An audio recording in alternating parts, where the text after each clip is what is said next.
Hey guys, welcome back for a quick unboxing and look inside the Tamiya M1A2 Abrams tank in 48 scale. These 48 scale kits are getting a lot of popularity right now. They just released a T55, which sold out, and then this has been around I think about 2 years. So it's from 2003, the 4th Platoon F Company, 2nd Battalion in Iraq, April 2003, the markings, and yep, looks like same on the other side too. 4th Platoon F Company, 2nd Platoon F Company. So, okay, so a couple of different platoons in there. So these are really getting popularity. As seems nowadays, the detail in these are great. People are going for a lot smaller stuff.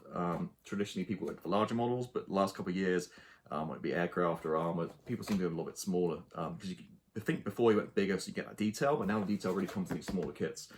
Just kind of see like an idea of size. This is a 48 scale Abrams, and this is a 35th scale Abrams kit from rifle models. Although this doesn't have a full interior, but you can just kind of see the size difference in boxes, even just huge.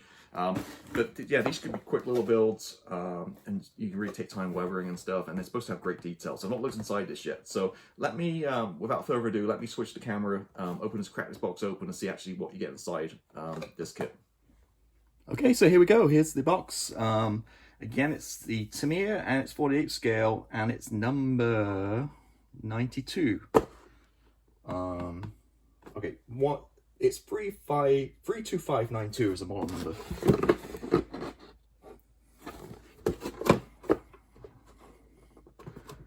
So one thing about these kits, a little bit of history. I just found out recently, but firstly, they make all these 48 scale kits. They're supposed to be fantastic. The older ones, all the holes were made of metal. The reason they did that, I understand, is because add some weight and some realistic, like make it realistic kind of weight to it. So I'm not sure exactly what I mean by that, but just make it a little bit more heavier. So rather than like a light plastic toy kind of feel, it has some kind of weight and oomph to it. These newer ones, last few years, I guess maybe cost savings or whatever, the holes aren't metal, but you get like a metal metal weights to go inside it. To create that weight. Sorry, that's a metal weight included. Okay. So here it is. So you got 1, 2, 3, and 2 in there. So 5 screws. The weight we just talked about. Instructions. And a small thing with decals. Let me just kind of move this to the side a little bit, and we'll just take a quick look for the instructions. Okay, this is just a generic kind of how to build kind of flyer. We don't need that right now. And some information about the Abrams. If you want to pause it, you can read about it in various languages. And here are the color callouts. This Iraqi war, so usual desert color.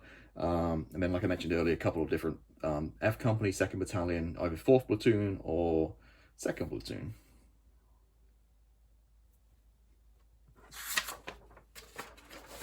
Okay, here are the instructions. Typical kind of Tamiya in Japanese format. They open up the folding out rather than a booklet. So I'm not going to spend too much time here. Again, you can always pause. I always say you can always pause these things and look over in your own time. But we start at most of the time, well, with armor, it's always the lower hull, a couple of pieces, making the sides, and then the base. Here's that weight we talked about, which we can look at right now. This right here, metal weight. Then row wheels, tracks, looks like length and length, hard to say. So you got the upper, lower, and then you do individual pieces for the end, back, and the front. Pretty straightforward. Okay, moving on. Working on the upper hull, side skirts.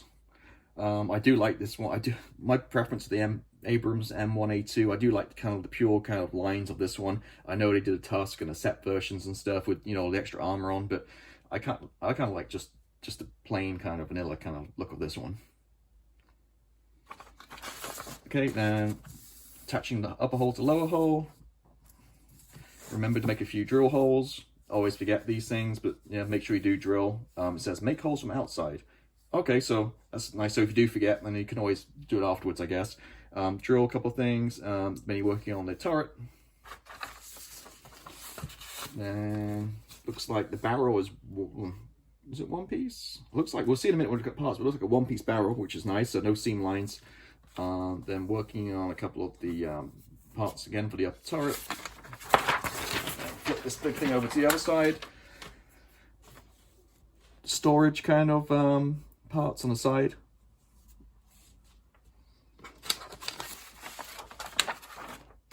Working on an M2 heavy machine gun, the cupola, attaching the cupola, smoke discharges, and you do actually get a figure, well, half a figure if you want a driver. One thing I do love the idea, look at these kits, but the one thing that did hold me back a little bit is the fact that it's really hard to get 48 scale figures, especially modern ones. I don't see many around. So, I mean, when I do armor, I'd like to do like maybe a little diorama, so that maybe that one thing that holds me back, but the lack of like figures and kind of stuff in this scale. And then yeah, it's just usual bump about tools and paints required. Again, I'll hold this here if you want to read it. Paints. It says TS46 light sand, but you don't need to use the spray paint. There's different ways of doing it. A couple of mixes. I think it's dark yellow and buff is a good mix. I used to use mission models actually for desert armor for modern US stuff. I really like their US armor color. That comes out good. And Hitaka have a color too in lacquer.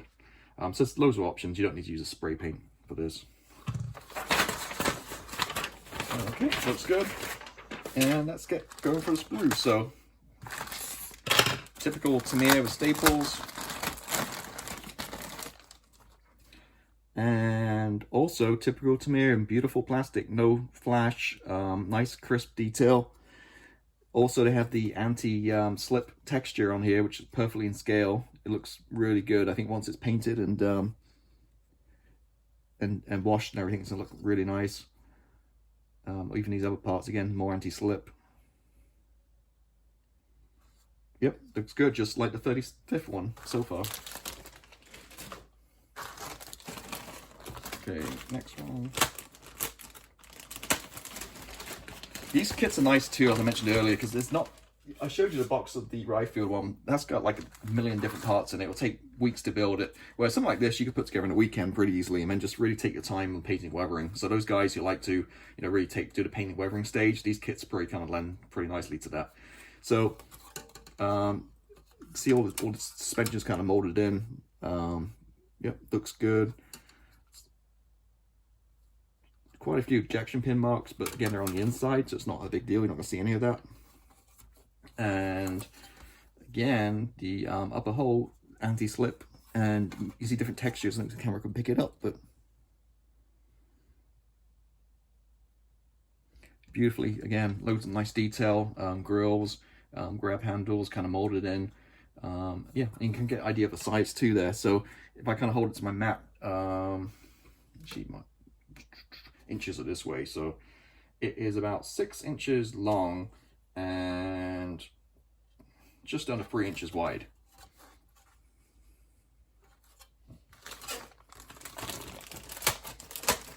Okay, and next one.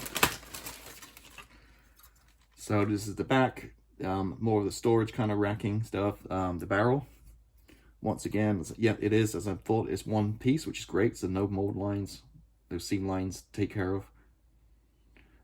Your figure right here. It doesn't look too bad for, I guess it's 48 scale. Where's the head? There's the head. Yeah, not too bad. And then smoke discharges, the gun, the 50 cal. Yep, again, nice crisp, no ejection pins. Wait, well, tons on the back, but again, you're not going to see any of that stuff. This isn't the kit you're going to open up. This is all going to be closed up, so everything's going to be hidden. So that looks good.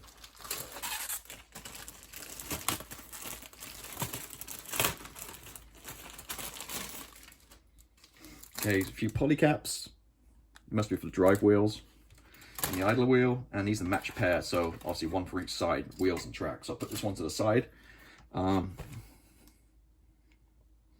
Yep, looks okay. Yeah, looks like an Abrams track to me. So you have the upper and lower part, and then like I mentioned, you have the single pieces for the back and the front to make the curved part.